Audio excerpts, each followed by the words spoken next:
Delhi high court ने एक फैसला दिया और उस फैसले में 2 करोड़ का फ्रॉड हुआ था और उस पूरे मामले को ही रद्द कर दिया, ये कहते हुए कि जिन लोगों ने किसी भी फ्रॉड स्कीम में पैसा लगाया वो उनकी जिम्मेदारी है, वो अपनी जिम्मेदारी से नहीं बच सकते। उन्होंने अवास्तविक रिटर्न पाने की कोशिश की, पैसे की जाल में फंसे और जो झूठे वादे किए जा रहे थे वो किसी जादू से उनको उसमें नहीं निवेश कराया गया था। ये जानते बुझते हुए कि इस तरीके की कार्रवाई में जोखिम ज्यादा होता है और ज्यादा जोखिम होगा तो ज्यादा नुकसान भी होने की संभावना है, और अगर नुकसान होगा तो परिणाम भी आप ही भुगतेंगे।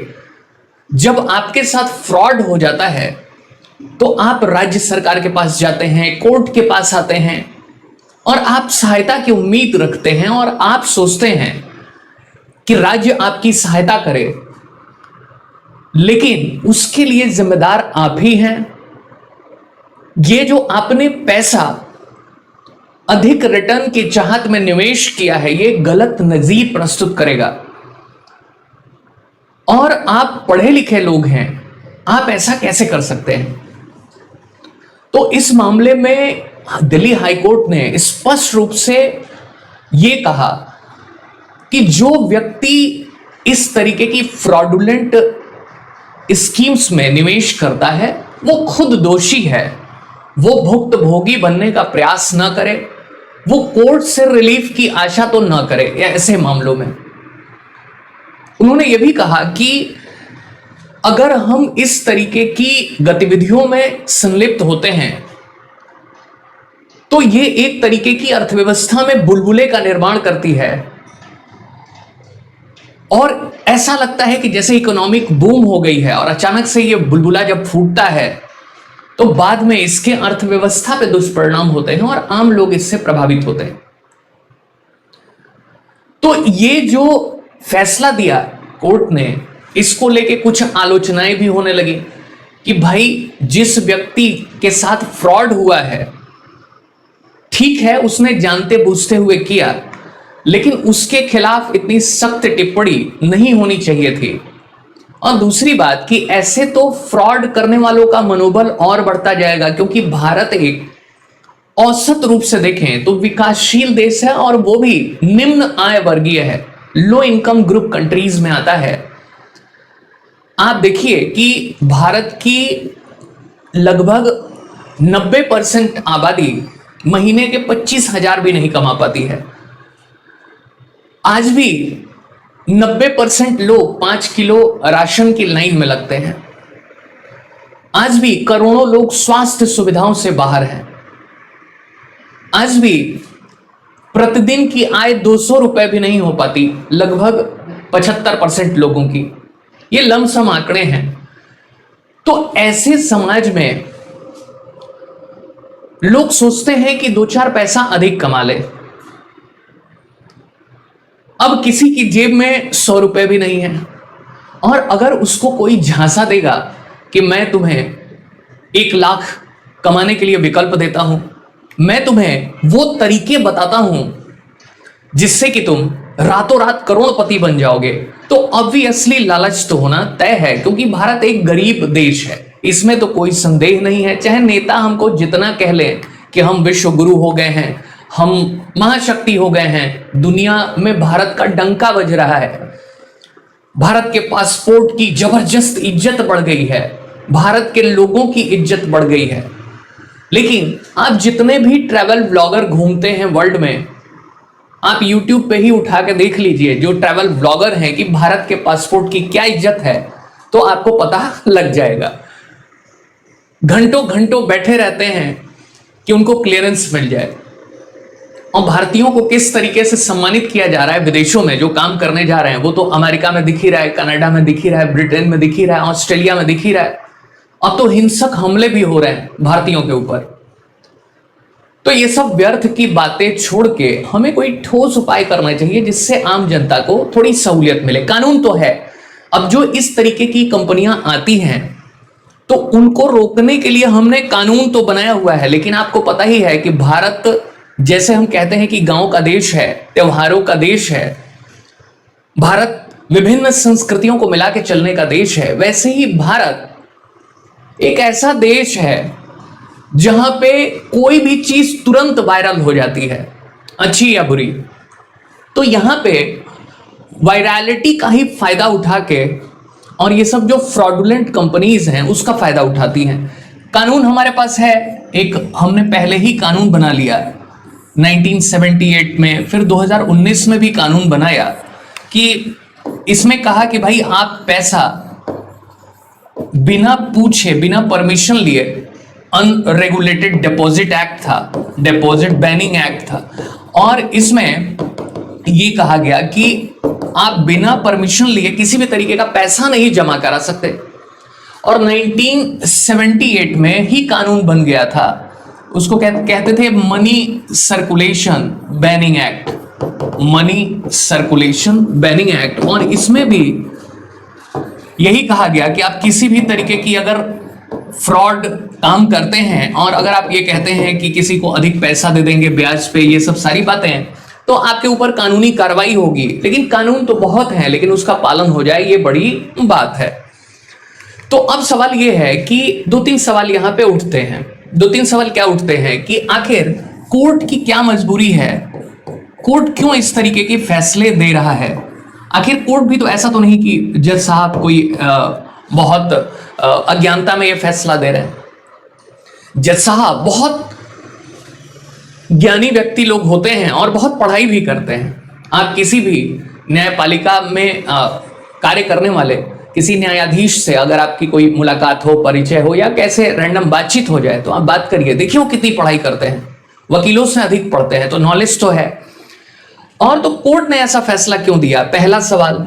दूसरा सवाल ये कि जो गवर्नमेंट है वो इफेक्टिव क्यों नहीं है, इफेक्टिव क्यों नहीं है, आखिर क्या वजह है, गवर्नमेंट के जो नियम कानून हैं वो इफेक्टिव क्यों नहीं है। और तीसरा सवाल ये है कि लोग क्यों अट्रैक्ट होते हैं। तो ये तो हमने पहले ही डिस्कस कर लिया कि भारत क्यों इस तरीके की चीजों को बहुत बढ़ावा देता है। तो गरीब मुल्क है, गरीब देश है, और पूरी संभावना है कि इस तरीके के जाल में वो फंस जाए। चौथी बात यह है कि जो हमारी एजेंसीज हैं वो क्या करती हैं, आखिर उनका काम क्या है। क्या वो जैसे पुलिस हो गई, ईडी हो गई, ये जो मामले लेते हैं, पुलिस, ईडी, सीबीआई, सीआईडी, ये सब जो मामले लेते हैं, इनका क्या रोल होता है, क्या मामलों को निपटा पाते हैं या ये पेंडिंग ही पड़ जाते हैं। राजनीतिक इच्छा शक्ति क्या होती है, ये भी एक बड़ा सवाल है कि पॉलिटिकल विल, जो लोग शासन में हैं उनकी भी तो जिम्मेदारी है कि देश की जनता का धन लूटा जा रहा है, चाहे वो डिजिटल अरेस्ट हो, साइबर फ्रॉड हो, फ्रॉड इंटरेस्ट देने की बात हो, कोई भी मामला हो, तो उसमें आखिर पॉलिटिकल विल क्या है। जो लोग सत्ता में हैं, जो लोग पूरी व्यवस्था कंट्रोल कर रहे हैं, आखिर उनकी जिम्मेदारी क्या बनती है। तो ये कुछ सवाल हैं जिसकी पड़ताल हम इस सेशन में करेंगे। और देखिए बहुत क्लियर सी बात है कि मैंने कहा कि कोर्ट ही क्यों। अब इसका बहुत सिंपल सा एक लॉजिक है कि भाई कोर्ट में ऑलरेडी इतने पेंडिंग केसेस हैं कि अगर हर केस वो सुनना शुरू कर दें तो और परेशानी बढ़ जाएगी। अभी देखिए सुप्रीम कोर्ट ने भी कहा कि आप हर मामले को मेरे यहां लेके चले आ रहे हैं, किसी की जॉब गई हो, कुछ गया हो, तो क्यों लेके आ रहे हैं, आप नीचे क्यों नहीं निपटा पा रहे हैं। तो अब सोचिए कि हमारे पूरे कोर्ट की सिस्टम में लगभग 5.25 करोड़ केसेस पेंडिंग है, 5.25 करोड़। लोअर जुडिशरी जिसको डिस्ट्रिक्ट कोर्ट कहते हैं और उसकी जो अन्य सब्सिडरीज हैं, लगभग 4.4 करोड़ केसेस पेंडिंग हैं हमारी जुडिशरी के अंदर में, लोअर स्ट्रेटा में। और वहां पे वैकेंसी भरने का नाम ही नहीं ले, मतलब जितनी जरूरत है हमारी जजों की उसमें तो 70-75% हम वैकेंसी को फिल ही नहीं कर पाए हैं।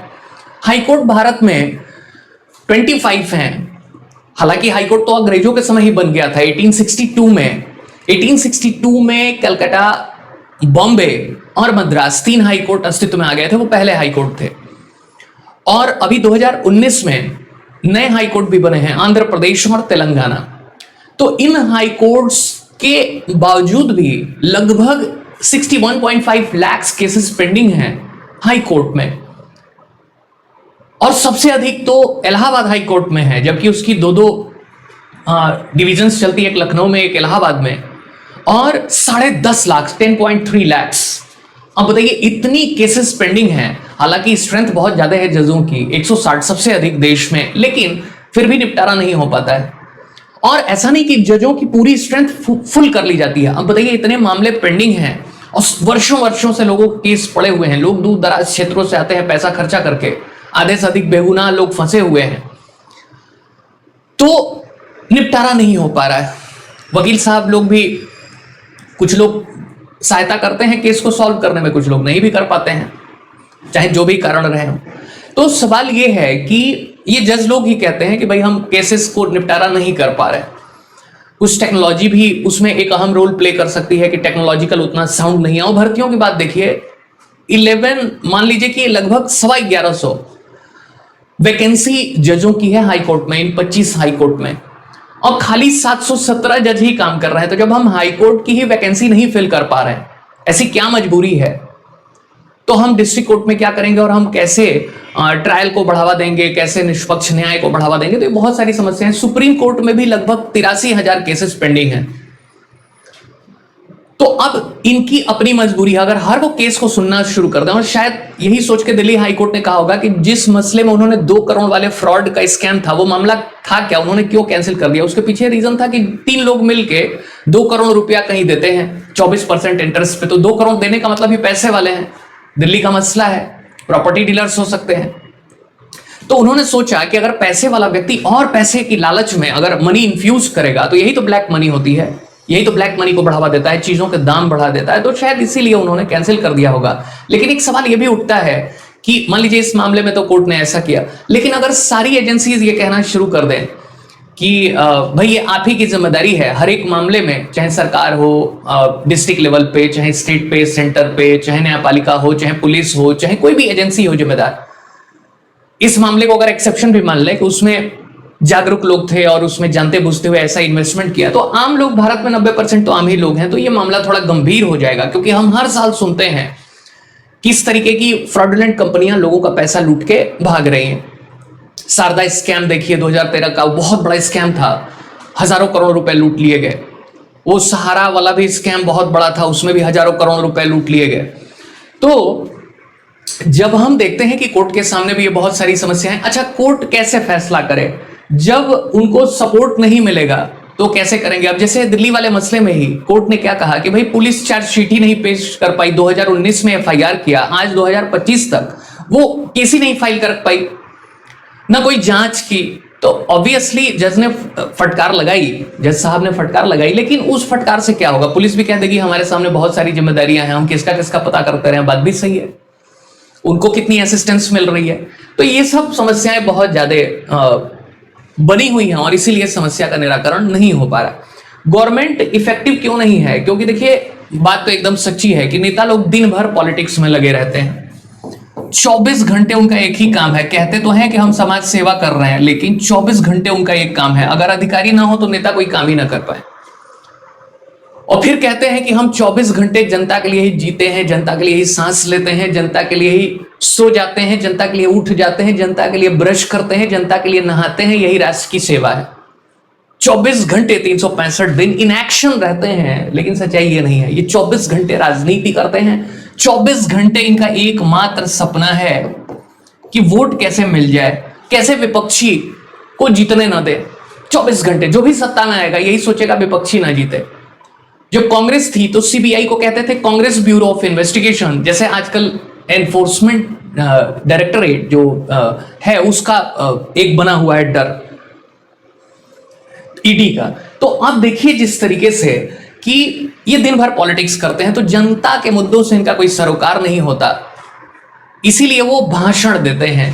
आप देखिए हर एक नेता खूब लच्छेदार भाषण देता है, ऐसा क्यों? आप देखिए कि भले ही आज राहुल गांधी संविधान बचाने की बात कर रहे हैं, लेकिन उनकी भी तो सरकार थी, एक तरीके से डायरेक्ट कंट्रोल में थी। मनमोहन सिंह जी तो ठीक है बहुत विद्वान थे, लेकिन अंतिम रूप से तो राहुल गांधी जी ही संभाल रहे थे पूरी व्यवस्था।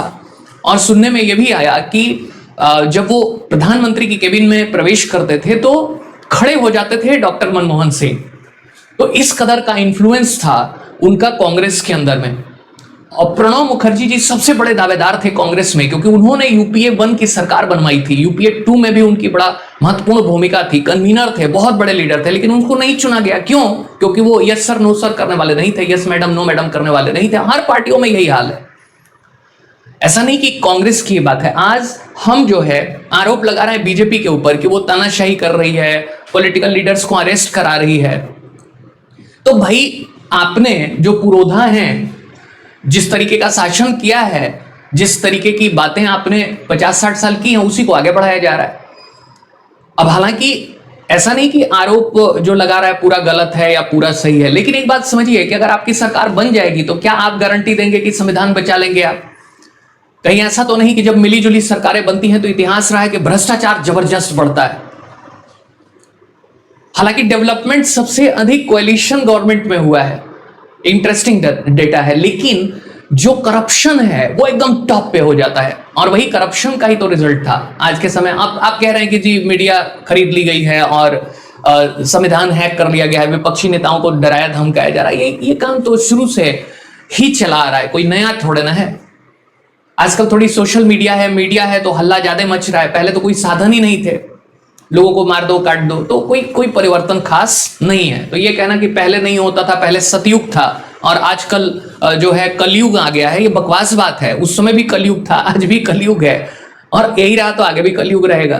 खैर, तो इनका कोई पॉलिटिकल बिल नहीं है। लोग क्यों ज्वाइन करते हैं भाई? देखिए, जिसके जेब में 100 रुपए नहीं है, कोई कह देगा 1000 कमा लोगे, तो लोग ज्वाइन करेंगे ही। गरीब लोग ज्यादा फंसते हैं। ये बाबा भी किसका फायदा उठाते हैं? जितने, चाहे कोई भी धर्म हो।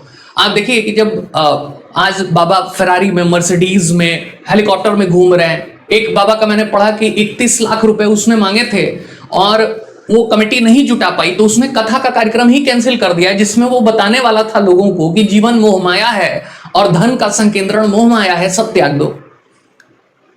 बाबा विदेश दौरे पे जा रहे हैं गर्मियों में। बाबा पूरे सनातन धर्म का मजाक बना दिया है इन लोगों ने अपने कार्यक्रमों में।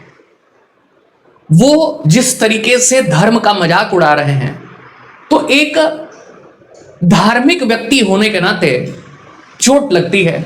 अब आप कहेंगे कि जी आप तो धर्म की बात उठा रहे हैं। हर व्यक्ति का धार्मिक होना बुरा नहीं है, लेकिन मेरा ही धर्म सबसे बढ़िया है और दूसरे का खराब है, ये होना बुरा है। तो उस लिहाजे से मैं भी धार्मिक हूं और आपको भी होना चाहिए। धर्म तो आपको अच्छा जीवन जीने के लिए प्रेरित करता है। कुछ गलतियां हुई हैं, उसके लिए आपको पश्चाताप करने का एक अवसर देता है, जीवन को बेहतर बनाने का अवसर देता है। तो ये जो बाबा क्या करते हैं, जीवन की परेशानियां हैं उसका लाभ उठाते हैं। कोई हनुमान जी बन के घूम रहा है, क्या इसके ऊपर रोक नहीं लगनी चाहिए? They are claiming they are incarnation of all the almighty's gods on the अर्थ।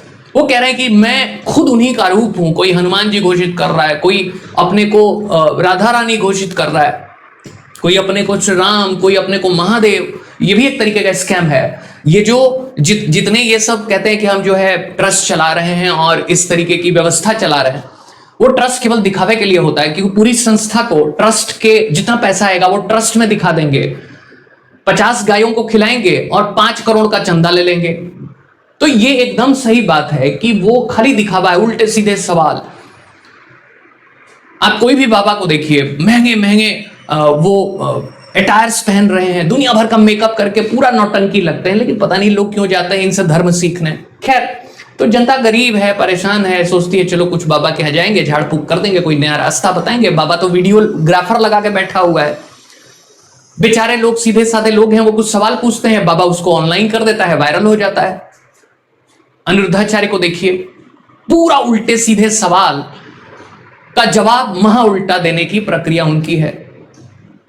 खैर, ऐसे बहुत सारे बाबा हैं। तो यही हाल है। वो भी एक तरीके का स्कैम है, लेकिन सरकार उस पर रोक नहीं लगाएगी, क्योंकि वही तो वोट बैंक पॉलिटिक्स है। हर सरकारों को, पहले भी था, आज भी है, और हर सरकारों को धार्मिक व्यक्तियों का सपोर्ट चाहिए अपने सरकार को बनाए रखने के लिए।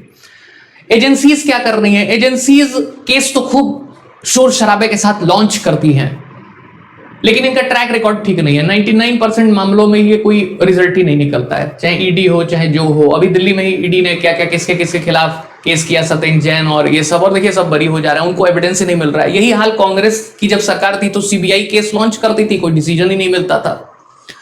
तो इनकी इनएफिशिएंसी बहुत है। हाईकोर्ट वाले मसले में भी, दिल्ली हाईकोर्ट वाले मसले में भी उन्होंने कहा कि जी हम सॉल्व ही नहीं कर पा रहे हैं, हम चार्जशीट ही नहीं दे पा रहे हैं। तो अब जब चार्जशीट ही नहीं जाएगी तो पुलिस एविडेंस ही नहीं देगी तो जज साहब फैसला कैसे करेंगे? तो उनकी भी अपनी मजबूरी है। जज साहब ने तो देखा नहीं है उस मसले को, हालांकि उन्होंने कहा कि भाई पुलिस एकदम खराब काम की है। तो यही सब बातें हैं जो मिला के व्यवस्था को खराब कर देती हैं, इसलिए इस पे कोई फैसला नहीं हो रहा है। तो ये सवालों के तो हमने जवाब देख लिया। अब एक और सवाल कि भारत में क्या कोई ये नई चीज है? देखिए भारत में ये देखिए एमएलएम खूब चल रहे हैं। एमएलएम ये भी एक तरीके का, अब ऐसा नहीं कि सारे जो मल्टी लेवल मार्केटिंग है ये फ्रॉड है। एमएलएम एक तरीके से आप देखेंगे कि एक पिरामिड स्कीम है, और पिरामिड स्कीम में क्या करते हैं कि एक पिरामिड बना देते हैं कि आप 3 लोगों को ढूंढ के लाइए या 2 लोगों को ढूंढ के लाइए, वो फिर और 2 लोगों को ढूंढेंगे, 3 लोगों को ढूंढेंगे, और फिर वो पैसा देते जाएंगे और आपको कमीशन मिलता जाएगा। जो टॉप पे बैठा है पैसा लेकर फरार हो जाएगा। अब पिरामिड स्कीम तो क्योंकि भारत में बैन है, तो ये मल्टी लेवल मार्केटिंग वाले क्या करते हैं कि अपना प्रोडक्ट इसमें डाल देते हैं और उस प्रोडक्ट की कीमत दुगुनी वसूलते हैं। कुछ साबुन, सर्फ, शैम्पू ये सब डाल देंगे। और ये क्यों खराब है? एमएलएम अगर सही तरीके से काम करे तो खराब नहीं है, अगर वो प्रोडक्ट बेस्ड प्रचार करे तो खराब नहीं है। वो हिंदुस्तान लीवर से कंपीट करे, वो पतंजलि से कंपीट करे, वो किसी कंपनी से कंपीट करे, लेकिन इनका प्रोडक्ट होता ही नहीं है हिसाब किताब। इनका तो होता है कि नए लोगों को पकड़ के लाओ, इसको ज्वाइन कराओ, फिर वो अपना पैसा निकालने के लिए 2 और लोगों को पकड़ेगा। और इसीलिए ये कानून से बच जाते हैं, क्योंकि ये तो बैन है लेकिन इसको ओके कर देते हैं। ये दोनों जो है, अब जैसे बहुत सारे प्रोडक्ट हैं, आरसीएम, एमवे, इस तरीके आपने नाम सुने होंगे। इसमें क्या होता है, नए लोगों को लाने पे फोकस होता है, प्रोडक्ट के ऊपर फोकस नहीं किया जाता है, उसकी क्वालिटीज के ऊपर फोकस नहीं किया जाता है। तो चीप प्रोडक्ट है, हाई प्राइस है, और कमीशन के लिए आपके पास चॉइस खत्म हो गई है। एज अ कंज्यूमर आप कहीं दुकान पे जाते हैं तो चॉइस करके चीजों को लेते हैं, मोल भाव करके लेते हैं, क्वालिटी चेक करते हैं, और यहां पे कुछ नहीं, आप जाइए अंधे तरीके से जाके ले लीजिए। क्यों? क्योंकि आपको अपना पैसा निकालना है और कमीशन इस पे आएगा। तो ये भी एक तरीके का फ्रॉड है। आज भारत में 4000 से अधिक एमएलएम काम कर रहे हैं, और ये मोटिवेटर पकड़ के लेते आते हैं। वो मोटिवेटर खुद बहुत बड़े फ्रॉड हैं। क्यों? क्योंकि वो डिप्रेशन की दवा खा रहे हैं सारे के सारे। पूरा जो है आप देखिए टॉप के जो आपके इस समय के मोटिवेटर बने हुए हैं, संदीप माहेश्वरी हैं या वो विवेक बिंद्रा हैं, इनको देखिए आप, ये सब कैसे, विवेक बिंद्रा के ऊपर कितने एफआईआर हो गए, कितना केसेस हैं फ्रॉड तरीके के, कोर्स बेचने के, डोमेस्टिक वायलेंस में नाम आ गया, और उपदेश देते हैं गीता का कि गीता हमारे जीवन को कैसे अपग्रेड कर सकती है। ऐसे ही संदीप माहेश्वरी हैं, कई बार लिख चुके हैं कि भाई हमने डिप्रेशन की दवा मैं कई वर्षों से खा रहा हूं, और वो टॉप के मोटिवेटर हैं सोशल मीडिया पे वर्षों से। तो यही हाल है, कंट्रास्ट है। कहने का मतलब यह है कि इस तरीके से ये रुक नहीं पा रहा है। तो एमएलएम भारत में मोस्टली ये फ्रॉड ही तरीके की एक एक्टिविटी है, पिरामिड स्कीम के ऊपर चलती है, और लोग अपना पैसा भी नहीं निकाल पाते हैं, 100 रुपए। और इसीलिए ये लोग झांसा देते हैं कि मर्सिडीज खरीद लिया इस पैसे से, 5 स्टार में प्रोग्राम करा दिया, सब कोट पैंट पहन के नाचते रहते हैं। इस पे मीम भी बनता है कि भाई अब लोग शेयर कर रहे हैं कि हमारे यहाँ मल्टी नेटवर्क मार्केटिंग वालों के लिए, नेटवर्क मार्केटिंग वालों के लिए किराए पे कोट पैंट शूज मिलते हैं। तो इनकी इज्जत खराब है, लेकिन फिर भी जो आम लोग हैं, गरीब हैं, सोचते हैं क्या पता मेरा जादू चल जाए, लॉटरी जैसा। खैर, तो फंस ही जाते हैं लोग, पैसा नहीं निकल पाता है। तो पिरामिड स्कीम है। एडवांस फी, किसी कार्य के लिए उन्होंने कहा कि 100 रुपए दे दो, 50 रुपए दे दो, और फिर आपने दे दिया और फिर आपका पैसा फंस गया। ऐसे करके बड़ा आसान है फंसाना लोगों को। पंप एंड डंप, कि आपने कहा कि ये वाला शेयर ले लो, ये वाला क्रिप्टो ले लो, और 1 रुपए का 2 रुपए 4 रुपए हो जाएगा। और जैसे ही लोगों ने खरीदना शुरू किया, 2-4 लोग कमाए और 100 लोग नुकसान में चले गए। पंप एंड डंप बड़ा चलता है। एक होता है एफिनिटी स्कैम, कि एक तरीके से ये क्या है, अपने समुदाय में, अपने धर्म में कोई स्कीम लॉन्च करना, और ज्यादा से ज्यादा लोग जुड़ जाएंगे कि मेरे धर्म के लोग ने ही चलाया है, मेरी जाति के लोगों ने ही चलाया है, और उसमें लोग फंस जाते हैं। तो एफिनिटी स्कैम भी एक तरीके का स्कैम है। फिर आप देखिए कि ऐसा ही एक और फ्रॉड है, और वो है